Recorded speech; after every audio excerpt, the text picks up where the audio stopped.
El líder del Frente Liber Seregni, que hace tan solo una semana supo cautivar a su auditorio en la última de las conferencias temáticas de la fórmula oficialista, no es solamente un político de raza. De hecho, si se enumeran las distintas facetas de su personalidad, aparecen sucesivamente, como en un juego de muñecas rusas, el Astori ministro, el decano más joven de la Facultad de Economía, el consultor que a los 23 años asesoraba a Wilson Ferreira en una reforma agraria inédita para el país, y el profesor universitario de oratoria cautivante. Y a partir del 26 de octubre, cuando Tabaré nos diga de nuevo que festejen uruguayos, porque ahí hagamos, también el compañero Raúl Cervetti es nuestro futuro vicepresidente. Entre medio, también aparece el candidato a la presidencia que nunca llegó. Fundador en 1996 del sector Asamblea Uruguay, Danilo Astori se ha ido convirtiendo con el tiempo en el más fiel representante de una izquierda moderada. Timonel de la economía durante los últimos 9 años, como en 2004, este año su nombre fue presentado por Tabaré Vázquez como el del futuro ministro de Economía y Finanzas. Una nominación con la que el expresidente pareció dar una señal inequívoca acerca de la conducción de la política económica durante un eventual tercer gobierno del Frente Amplio, zanjando las polémicas que durante este periodo tuvieron como protagonistas al equipo económico y a destacadas figuras del ala mujiquista. Este profesor grado 5 en economía, que supedita el poder de los números al gobierno de la política, ha fungido en las últimas 3 campañas electorales como una especie de certificado de garantía y estabilidad para el Frente Amplio. Esa postura, si bien le ha deparado no pocos sinsabores en la interna frente amplista y en sus aspiraciones presidenciales, lo ha convertido en referente central de una fuerza política que ahora, tras 2 periodos en el gobierno, busca una nueva reválida en las urnas. Está en juego el futuro de todos y el futuro tiene que comenzar ya.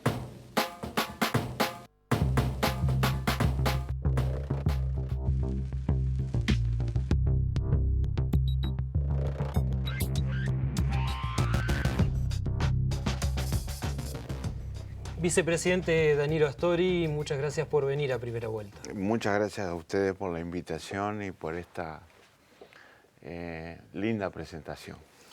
Desde el año 1999 para acá usted fue presentado por Tabaré Vázquez y por José Mujica como la garantía de la estabilidad y la confianza hacia los actores económicos y las capas medias. Y Vázquez ahora, de cara al futuro, lo volvió a nominar como ministro de Economía.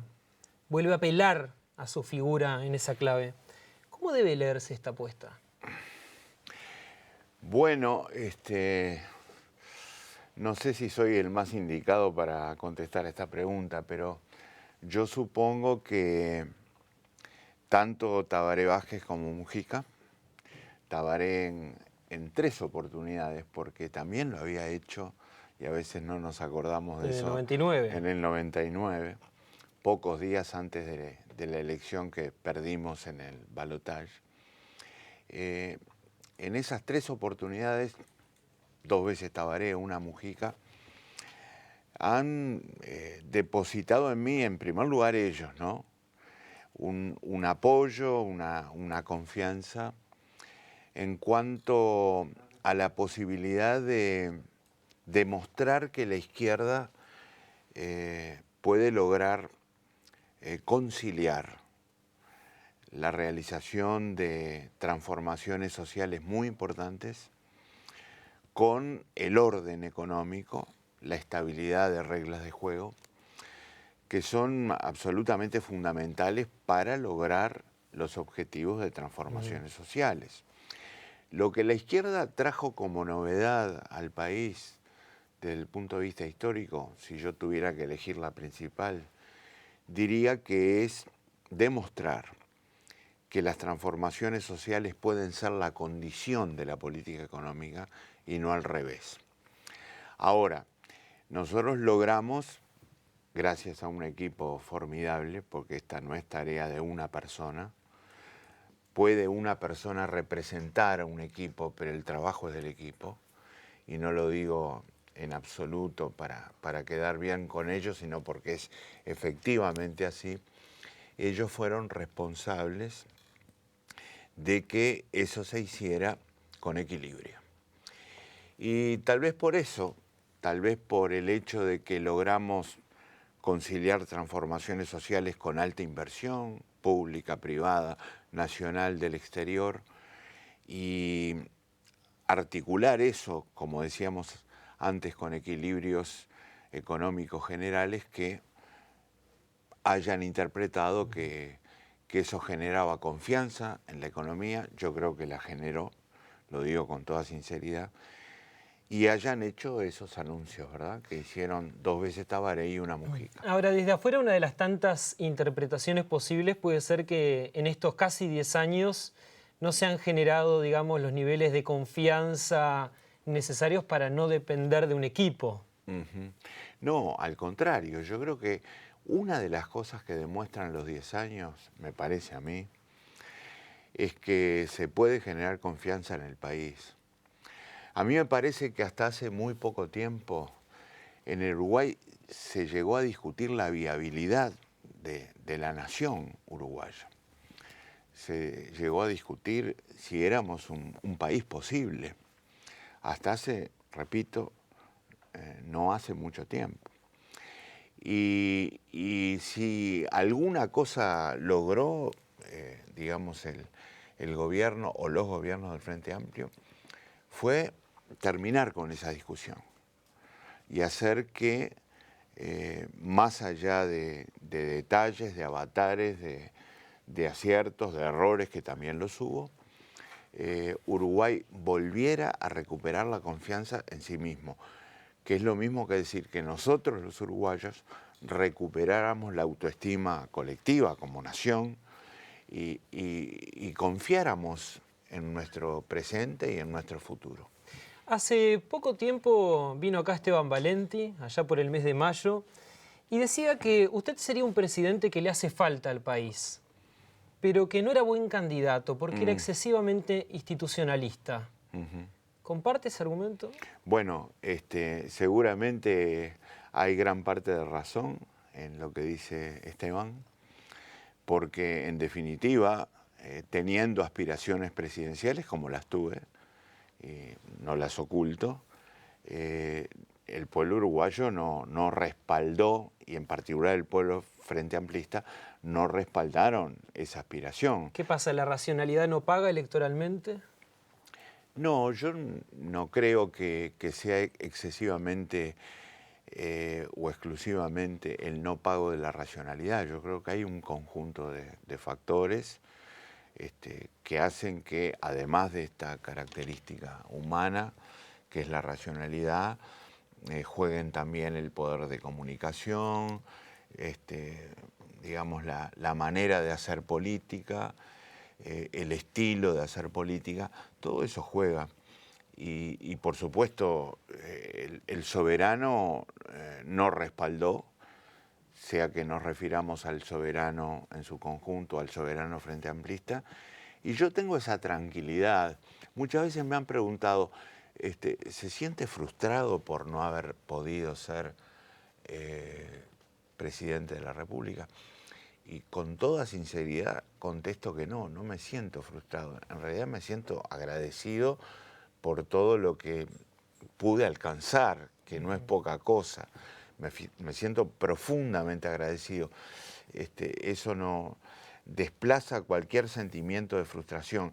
Y al mismo tiempo tengo la tranquilidad de que fue el soberano el que opinó y el que decidió. Por eso luché tanto en el propio Frente Amplio por aceptar estas nuevas normas que tenemos en vigencia. Y que sea el pueblo frente amplista, en este caso, el que defina sus candidatos a la presidencia. Un eventual tercer gobierno del Frente Amplio, lo decíamos al inicio, lo volverá a tener al frente del Ministerio de Economía.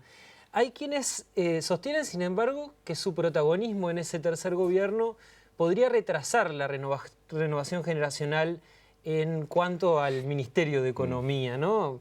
Sin ir más lejos, hay cuadros económicos como Vergara, bueno, el subsecretario Polgar, Andrés Massoyer. Sí, y muchos otros, y aún más jóvenes que ellos todavía. Bueno, antes que nada, estoy absolutamente a favor de la renovación generacional, totalmente a favor.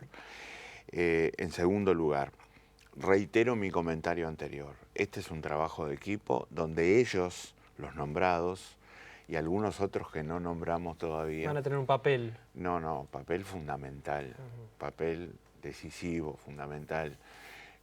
Sin ellos no es concebible. No fue concebible antes lo que hicimos durante el gobierno de Tabaré Vázquez y no lo será en el futuro durante un nuevo gobierno Frente Amplio. Yo quiero decir que junto a los nombres mencionados hay una cantidad de jóvenes, hombres y mujeres, porque también estoy totalmente a favor de la equidad de género. Hombres y mujeres jóvenes, economistas, especializados en diversas áreas, que constituyen un equipo formidable. ¿Ya tiene en mente el equipo que va a salir a jugar a la cancha? Y bueno, sin duda que sí. Sin duda que sí, no menciono nombres antes de las elecciones. Pero porque ya lo fue armando en la cabeza. No me parece justo, sí, por supuesto que sí. Tiempo atrás el antropólogo Daniel Vidart definía al presidente José Mujica como un Quijote vestido de Sancho. Para usted, que ha tenido un vínculo muy cercano con el presidente, ¿lo define bien? Es una excelente definición porque articula las dos características de los personajes mencionados, ¿no? Por un lado los sueños, las utopías e incluso el emprender tareas que se sabe que pueden tener un grado de dificultad e incluso de imposibilidad a priori, y al mismo tiempo tener esa capacidad de poner los pies sobre la tierra, de ser realista, de darse cuenta cuando hay que cambiar de trayectoria. Incluso hay una frase que no es de Vidart, es de Mujica: yo tengo marcha atrás, que configura también o termina de completar al personaje, ¿verdad? Porque él ha tenido marcha atrás, la ha dado, no solo la ha tenido, la ha usado, y muchas veces corrigió rumbos que le permitieron alcanzar la finalidad que él se había propuesto. En la última campaña electoral hacia las internas, usted, su sector, hablo de la campaña del 2009, sí, realizaban algunas críticas a Mujica, ¿no? Un poco en el sentido de que él mismo ha definido esto de que le aprietan los zapatos de presidente. Con el diario del lunes, ¿qué distancia ve entre aquellos pronósticos y estas realidades? Los pronósticos referidos a una eventual presidencia de Mujica. Sí.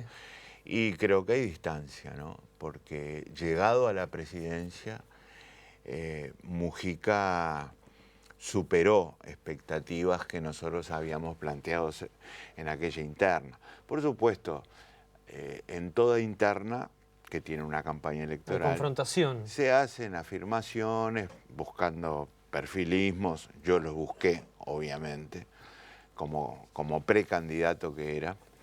En todo caso, porque era lo que aconsejaba la estrategia electoral. Y muchas veces hicimos comentarios, anuncios que después en la práctica se vieron superados por el presidente, no por el candidato, no, y mucho menos por el precandidato. Así que creo que las cosas superaron aquellas expectativas de la campaña.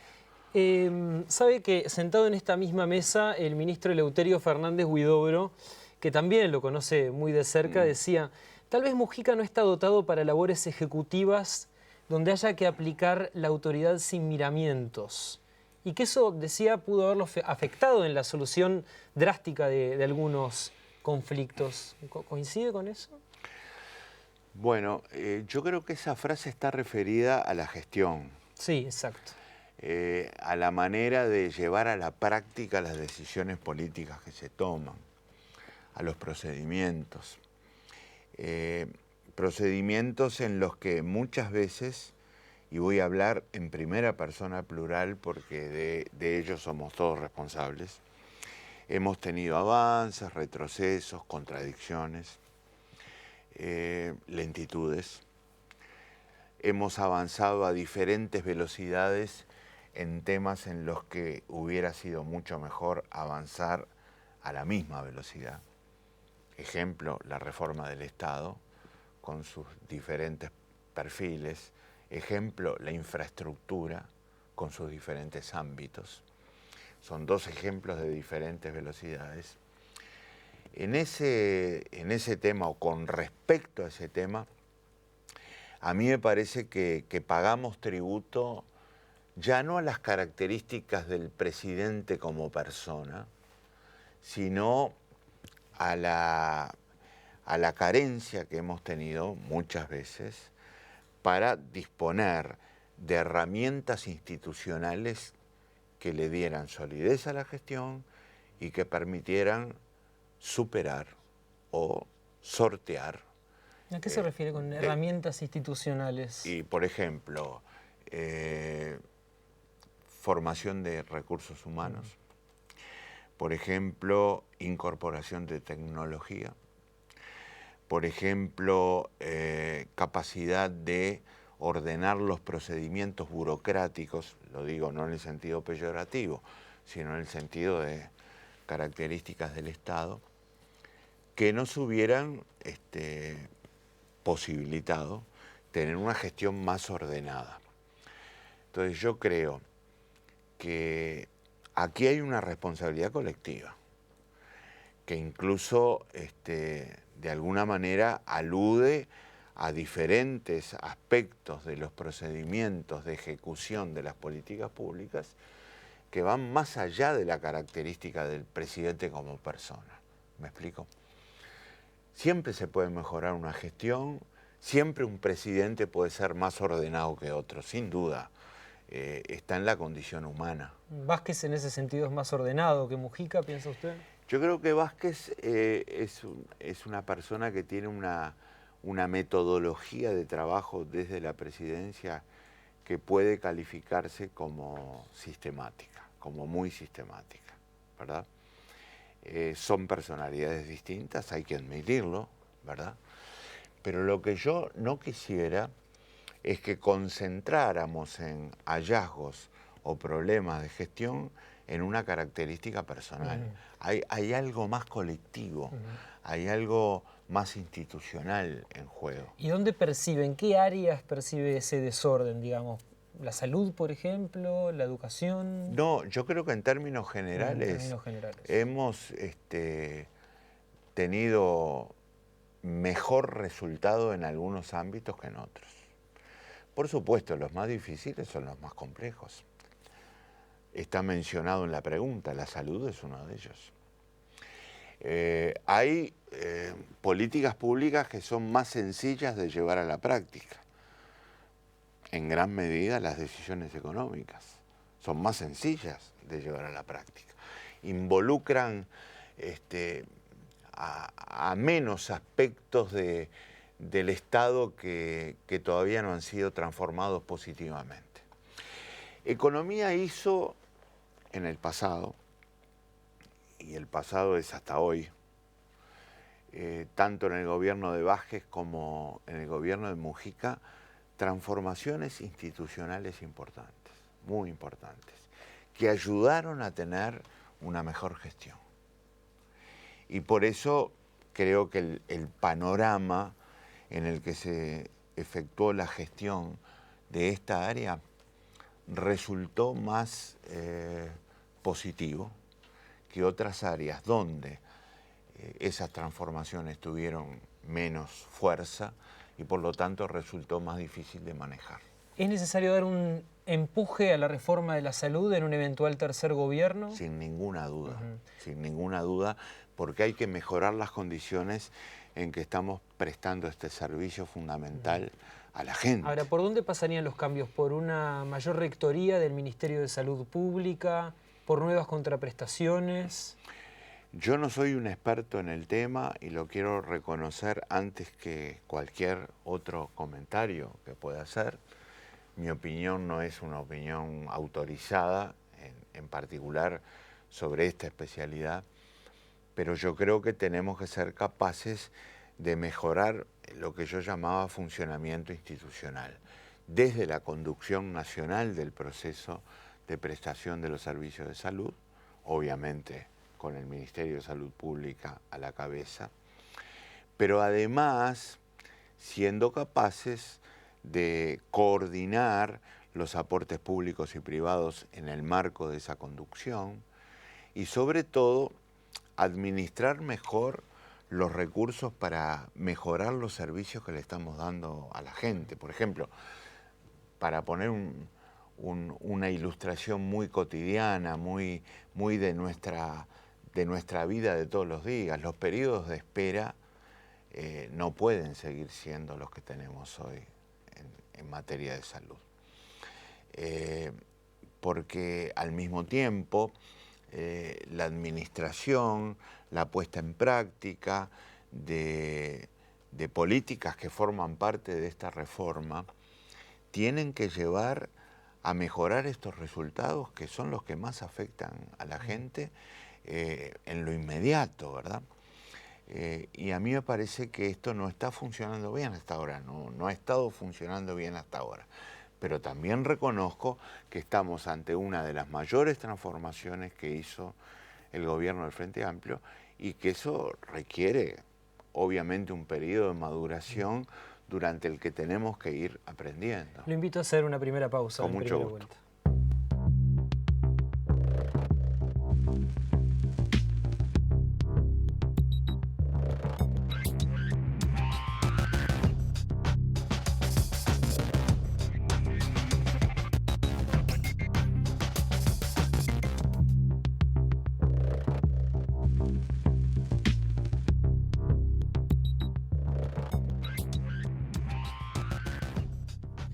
Se habla desde la izquierda de que Uruguay no estaría demasiado lejos del estatus de un país desarrollado.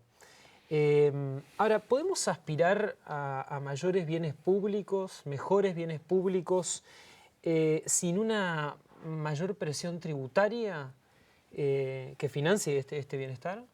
Sin duda que lo podemos lograr. Es más, yo creo que una presión tributaria más alta de la que Uruguay tiene en este momento, al menos en un horizonte razonable de tiempo, no es un camino que Uruguay debería seguir. Al contrario, Uruguay debería cuidar, estoy hablando en términos generales y promediales, el peso de la carga tributaria y sobre todo apostar mucho al estímulo de la expansión de la actividad económica, porque Uruguay tiene un potencial indiscutible desde este punto de vista, viene transformando su estructura productiva para bien, viene recorriendo un camino virtuoso de transformación productiva. Cuando digo camino virtuoso me refiero al que está apoyado en la calidad, en el conocimiento, en la innovación, en la eficiencia, en la productividad, en la competitividad.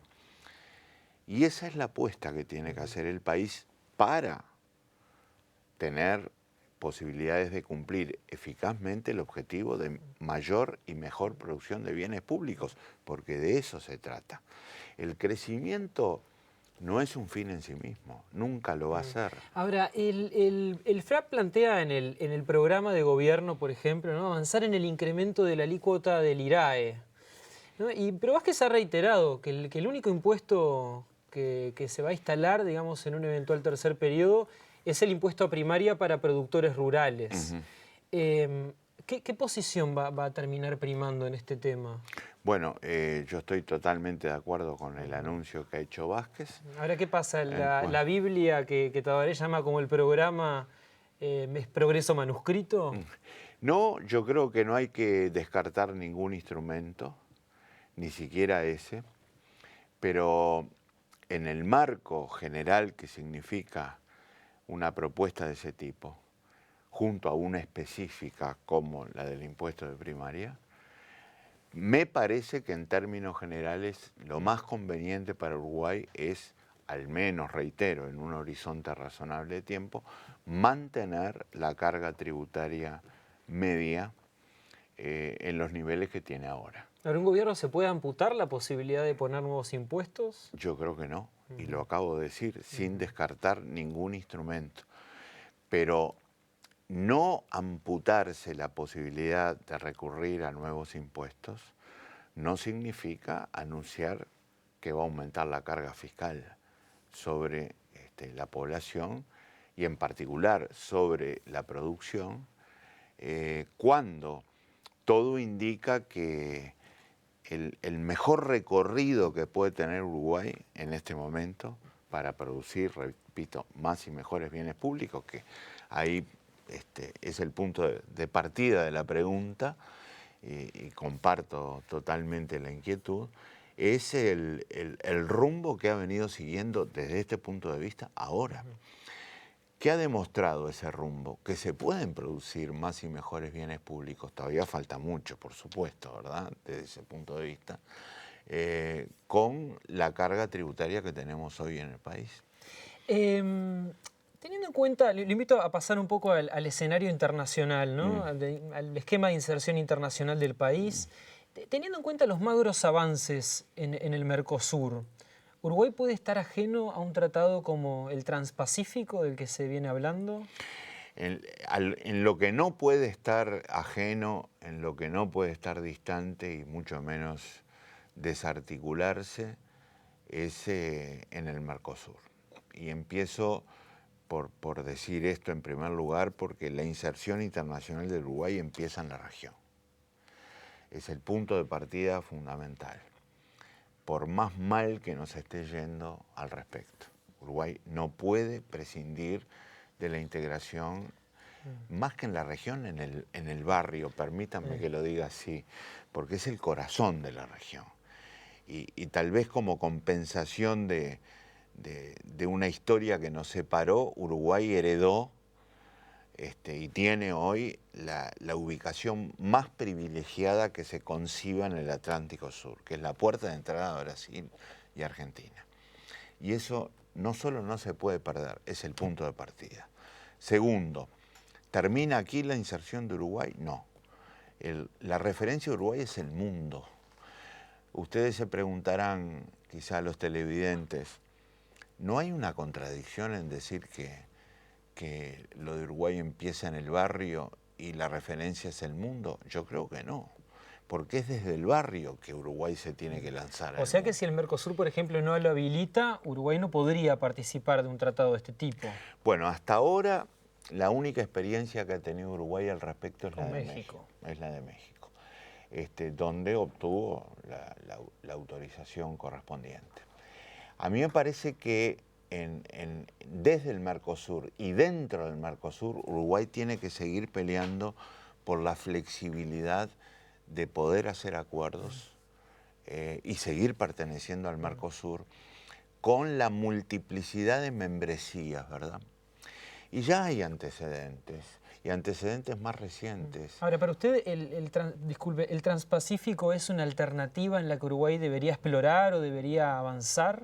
Hay una estación previa que se llama Alianza del Pacífico, en donde estamos participando como observadores, donde podemos tener la posibilidad de tener el estatus de miembro pleno. ¿A usted le parece interesante esa posibilidad? Sí, claro que sí, por supuesto que sí. Y creo que es una de las vías para llegar a ese megabloque que es la integración del Transpacífico. Yo creo que hay que ir paso a paso, me parece que hay que explorar primero una mayor vinculación con la Alianza del Pacífico. ¿Esa es la prioridad para usted?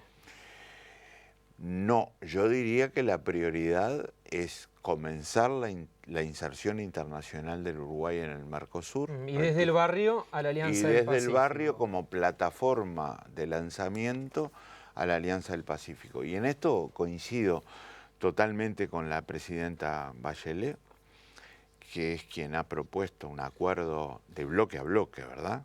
No de país a país, sino de bloque a bloque. Mercosur, Alianza del Pacífico, lo cual nos permitiría llegar con más fuerza, con más apoyos, con más articulación aquí desde la región, a un objetivo que sin duda traería resultados positivos para nuestro país. Ahora, si Argentina y Brasil no quieren, ese camino quedaría obstruido en el Mercosur, ¿no? Bueno, acá tengo que volver a algo que dije hace un par de minutos. Yo creo que Uruguay tiene que tratar de seguir negociando y acordando flexibilidad desde este punto de vista con nuestros socios del Mercosur.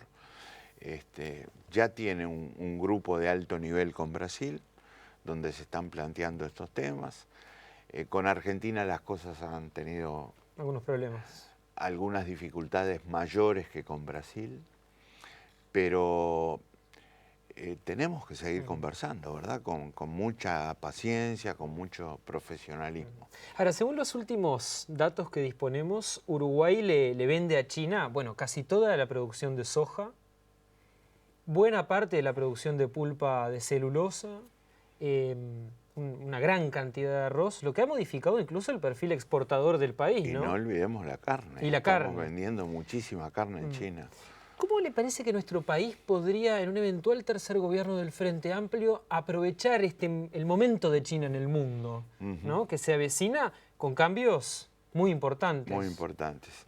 Una primera reflexión. China es uno de los países, junto a otros ejemplos como India, Rusia, que durante mucho tiempo ignoraron a la América Latina. Y desde hace algunos años se dieron cuenta de que eso constituía un error muy importante. Yo no estoy haciendo una interpretación personal, esto es lo que me dijeron dirigentes chinos como Xi Jinping, con quien tuve una larga conversación, siendo el vicepresidente y obviamente desde mi cargo de vicepresidente del Uruguay en China. Es una conversación que tuve con las autoridades de India y también con las de Rusia. O sea, no es que yo esté interpretando que esto ocurrió. Esto me fue dicho y yo creo que es un análisis correcto de la realidad. Hoy están volviendo sobre nuestra región y en particular también sobre nuestro país. ¿Cómo podríamos aprovecharlo? No solo comercialmente, como lo estamos haciendo. Hoy China es nuestro primer cliente en bienes. Subrayo en bienes porque muchas veces nos olvidamos de los servicios, claro, ¿verdad? Y entonces a eso tenemos que agregarle el formidable esfuerzo que tiene que hacer Uruguay en infraestructura durante los próximos años. Clave del próximo gobierno, absolutamente clave. Un estudio de Javier de Aedo lo fijaba en 20.000 millones de dólares. Sí, yo no quiero asociarme a una cifra tan impresionante como esa, aunque respeto mucho el trabajo que hizo Javier de Aedo y que me lo entregó, tuvo la deferencia de entregármelo. Y por lo tanto lo miro con mucho respeto, no porque me lo haya entregado, sino por la calidad profesional. Ahora, volviendo un poquito al tema de China, ¿no? Hay algunos pasos necesarios, ¿no? Por ejemplo, la representación diplomática de Uruguay en China hoy equivale a la de Lisboa, ¿no? Tiene, bueno, una embajadora y 2 secretarios. Uruguay debería fortalecer esa embajada. Sin duda. Ahí tenemos un problema como lo tenemos en otras partes del mundo, como en África, por ejemplo, donde nuestra representación en términos generales en todo el continente es muy débil, ¿eh? O sea, Uruguay tiene como país que opta por un lineamiento estratégico de apertura al mundo que reforzar esas representaciones. Y la de China es un ejemplo absolutamente fundamental. La agenda ambiental internacional de nuestro país se potenció en este quinquenio. Uruguay ha redactado por primera vez en su historia una convención sobre el mercurio. El propio presidente se ha convertido en portavoz de esta preocupación a lo ancho y a lo largo del mundo. Pero ¿qué pasa con la agenda interna? ¿No es el momento de tener un Ministerio de Medio Ambiente? Bueno, no sé si podríamos llegar a tanto en los próximos años. Ahora, no tengo dudas de que, para usar una expresión similar a la que utilizamos respecto a otras instituciones, que reforzar con mucho énfasis las instituciones que hoy tenemos en materia ambiental, y particularmente la DINAMA en el seno del Ministerio de Vivienda. Pasando un poquito a la escena electoral, bueno, la candidatura de Lorenzo como primer diputado por Montevideo generó como cierta sorpresa y algún malestar, ¿no?, en el Frente Amplio. Sí. Incluso se ha dicho en el propio Vázquez, según publica Búsqueda, porque se entiende que vuelve a poner sobre el tapete ese tema de Pluna. ¿Usted cómo lo ve? Sinceramente, estoy trabajando bastante cercanamente a Tabaré. A mí no me consta que haya habido molestia alguna en este sentido.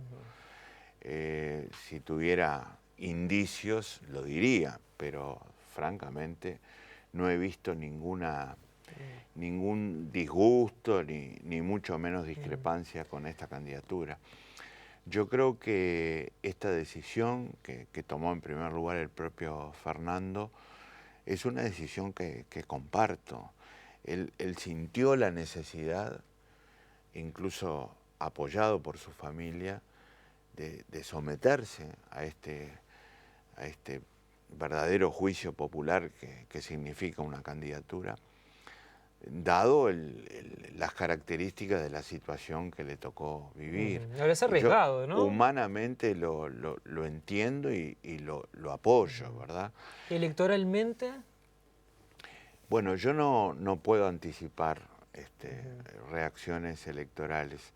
Yo creo que van a ser positivas, pero lo veremos el 26 de octubre. Ahora, me importa más el significado humano que tiene esta decisión, y no solo la comprendo, sino que la comparto. Lo invito a hacer una nueva pausa. ¿Cómo no?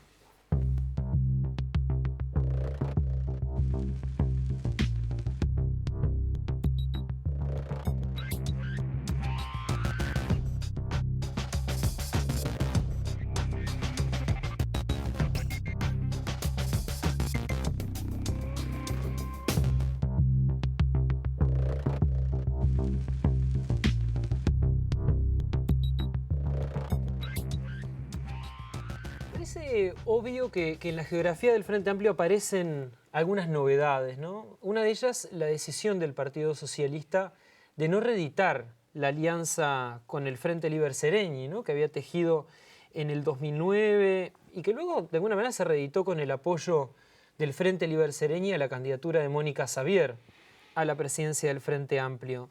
Ahora, ¿cuánto afecta esta decisión del Partido Socialista a los equilibrios internos del Frente Amplio? ¿No queda mucho de un lado y poco del otro? No, yo no lo creo. El Partido Socialista ha hecho un acuerdo político electoral con otros grupos del Frente.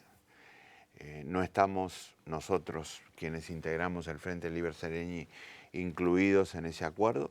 Obviamente es una decisión absolutamente soberana del Partido Socialista, que respetamos mucho. ¿Asamblea Uruguay sí lo quería? ¿Perdón? ¿Asamblea Uruguay sí lo quería? Nosotros hubiéramos querido tener ese acuerdo, sí. Y de hecho conversamos bastante con el Partido Socialista, pero, repito, respetamos mucho su decisión. Nosotros queríamos tener ese acuerdo. Porque políticamente nos sentimos cerca de todos los frente amplistas, con algunos tenemos más discrepancias, con otros menos. Pero ahí había afinidades. Pero hay afinidades históricas incluso, ¿verdad? ¿Y el surgimiento? Fueron mencionados en la pregunta. El Partido Socialista tuvo la generosidad de apoyar mi precandidatura presidencial. No me gusta hablar en primera persona, pero es un elemento de los antecedentes que estábamos citando. Y nos hubiera gustado mucho reeditar ese acuerdo, pero bueno, no fue posible. Y la aparición del megasublema que reúne a sectores como el Movimiento de Participación Popular, la lista 711 de Sendic, el Partido Comunista, ¿no augura una polarización a la interna del Frente Amplio? Espero que no. Espero que sepamos, como lo indica la historia del Frente Amplio, manejar la unidad en la diversidad. Ahora, el propio Esteban Valenti decía que ellos tienen algunas diferencias en materia económica, por ejemplo, con la línea del Frente Liber Seregni. Sí, yo diría, y no es por disminuir contradicciones ni diferencias, que aún teniéndolas, todos los frente amplistas han sabido respetar, incluidos los sectores que quizá podrían aparecer como más duros discrepantes, han sabido respetar el rumbo, la orientación. Durante este periodo se habló insistentemente de las diferencias entre el Ministerio de Economía y la Oficina de Planeamiento y Presupuesto. Pero si nosotros vamos a ver el origen de esas discusiones y de esas discrepancias, nos vamos a encontrar con que siempre refirieron a aspectos muy específicos del manejo de una herramienta como la impositiva, por ejemplo. Pero nadie cuestionó, y yo me alegro que así sea, lo que es lo fundamental de la política económica del Frente, que es la orientación, lo que hemos llamado el rumbo.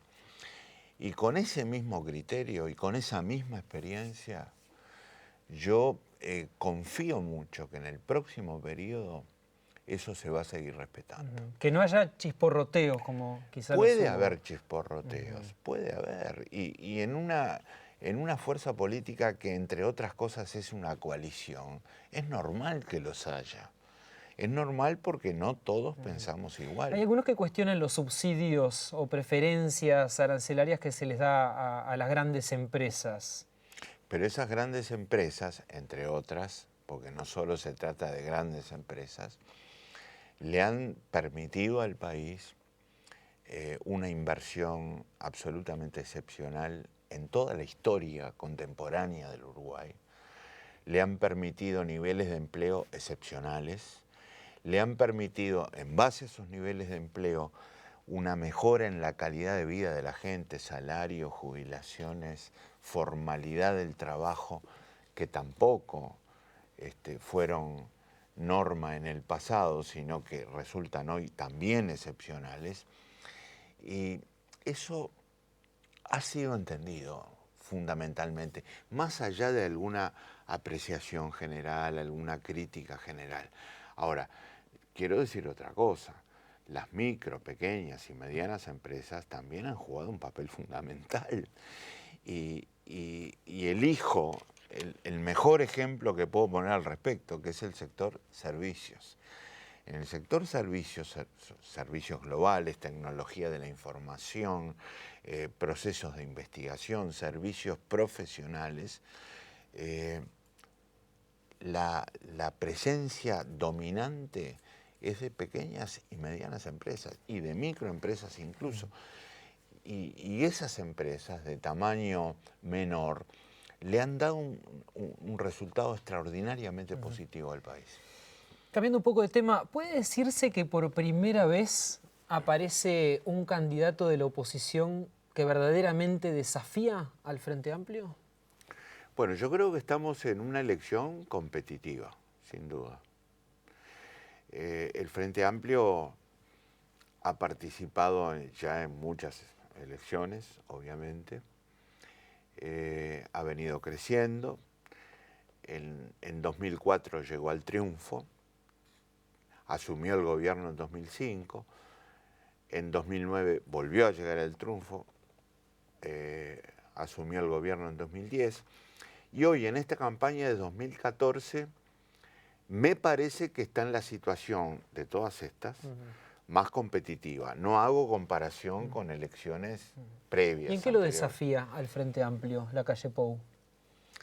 Yo creo que lo desafía en el terreno de tener un discurso, digamos, renovador en cuanto a lo que veíamos hoy, por ejemplo, al tema generacional.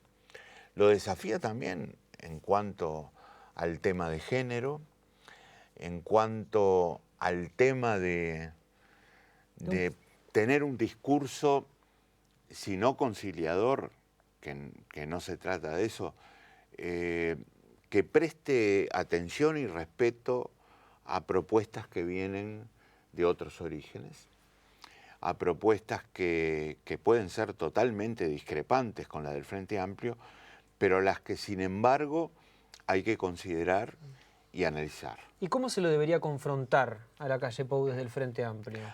Con el contenido de nuestras propuestas, ¿verdad?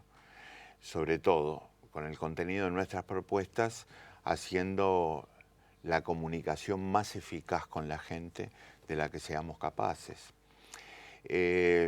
También, por este mismo motivo, la candidatura del Partido Nacional ha desafiado al Frente Amplio en no sentirse ya ganador de una contienda que le va a demandar el mejor y mayor de sus esfuerzos hasta el último minuto. Eso es un desafío también, ¿verdad? Evitar que el Frente Amplio se duerma en supuestos laureles de una elección ya ganada, sobre la que el resultado no va a caer del cielo, simplemente porque el Frente Amplio gobernó 10 años, a mi juicio, con buenos resultados, ¿verdad? Esto exige un esfuerzo hasta el último minuto que es muy importante desarrollar. En eso también hay desafío. ¿Cómo se ha traducido en hechos y en políticas concretas esta idea que usted lanzó en el auditorio de Antel hace algunas semanas, de que según se la combata hay inflación de izquierda o de derecha, según el origen de y el destino de los recursos públicos también hay resultados fiscales de izquierda y de derecha, y que hay macroeconomía de izquierda y de derecha? Bueno, agradezco la precisión de la pregunta y la agradezco porque en muchos ámbitos me la tergiversaron totalmente. En materia de inflación eliminaron el según se la combata, lo cual cambia el sentido de toda la apreciación. Y en materia de resultado fiscal eliminaron según la composición de los ingresos y según la composición de los gastos, con lo cual pierde totalmente sentido la frase e incluso la conclusión. Hay macroeconomía de izquierda y de derecha. Supongamos que por izquierda entendemos una gran vocación de libertad y justicia. Y por derecha entendemos una política que en definitiva no transforma la desigualdad que hay en la sociedad. Si nosotros combatimos la inflación poniendo el acento en ajustes fiscales que significan dejar de prestar atención a las grandes necesidades de la gente, estamos ante un combate de orientación derechista de la inflación. Ahora, ¿por qué dice eso de los ajustes fiscales? Porque Arbeleche dice todo lo contrario. ¿Perdón? Arbeleche dice que ella no va a hacer un ajuste fiscal. Yo no acusé a Arbeleche de hacer ajustes fiscales en ningún momento. Tampoco la asocié a políticas de derecha, que cada uno se ponga el sayo que entienda conveniente. Lo que sí estoy seguro es que en la historia de este país hubo inflación de derecha, sin duda, en el pasado, porque fue combatida de la peor manera posible. Y respecto a los Y el resultados resultado, fiscales, según el origen... Un segundito y Sí, termino. sí, adelante. Un segundito, nada Adelante. más. Y a la carga de la inflación, que ya es el peor de los impuestos para los más humildes, le agregamos la carga de la supresión de políticas públicas en materia social que eran fundamentales para la vida de la gente. Ahora vamos al resultado fiscal. El resultado fiscal es el balance entre ingresos y gastos públicos. Los ingresos, ¿de dónde vienen? Los gastos, ¿a qué se dedican? Estas son preguntas y respuestas fundamentales para saber si tenemos un resultado fiscal de derecha o de izquierda. Si yo el resultado fiscal lo obtengo con un sistema tributario progresivo en el que se paga según la capacidad de contribución, y al mismo tiempo, si tengo una composición del gasto donde privilegio el gasto público, que está más vinculado a las condiciones de vida de la gente, estoy teniendo un resultado fiscal de orientación de izquierda. Si en cambio tengo un sistema tributario absolutamente regresivo, como tuvo este país en el pasado, no solo sin impuesto a la renta, sino con impuesto a los sueldos, ¿verdad? El impuesto más injusto que yo recuerdo en la historia del país. Y al mismo tiempo, el principal componente del gasto son los intereses de la deuda, como pasó en 2004 en el Uruguay, estoy teniendo un resultado fiscal de orientación derechista. Eso es lo que quise decir. Si uno lee las encuestas al día de hoy, una de las posibilidades es que el Frente Amplio no cuente con mayorías parlamentarias propias. La pregunta es ¿con quién debería ir a buscar esos acuerdos? Bueno, eso tiene algo bueno y algo malo. Empiezo por lo malo. No tener mayorías parlamentarias propias obviamente enlentece un proceso de transformación de la izquierda en el país, sin duda. Sería ridículo no pensar esto. Y tiene algo bueno.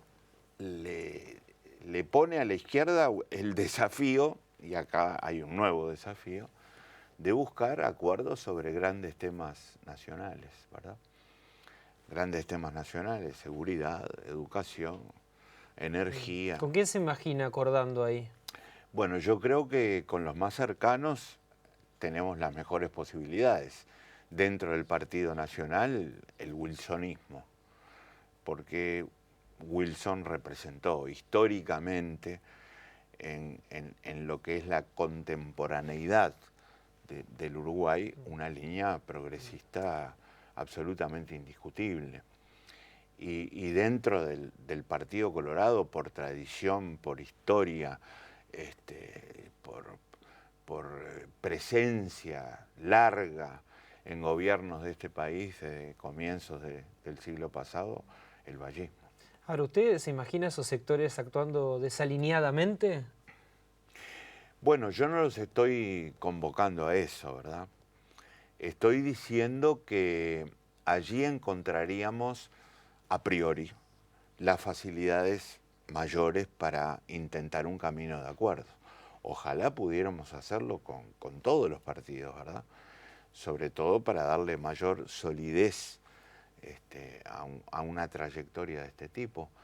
Pero por algún lado hay que empezar. Yo empezaría por allí.